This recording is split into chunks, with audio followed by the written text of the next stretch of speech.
20, жоқ, 30, 100, 1000, миллион аты жоқ адам туады. Олар ұлттық рухқа, олар тілге, олар дінге қатысты. Мен сендердің діндеріңе неше түрлі ағымдарды жіберіп тасталған еді. Бірінші ұлдарыңды, одан кейін қыздарыңды бұза. Ал шындық керек болса, осы өзбегені жолдас.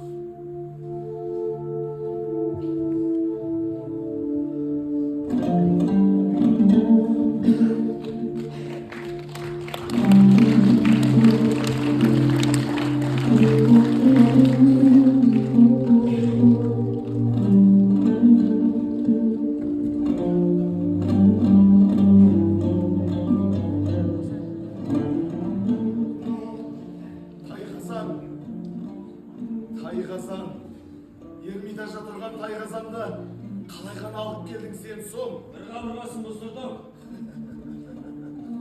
Ей өзбегені, сен Тайқазанды алып келгенмен, сенің мына отырған қазағың өсіп кете ма?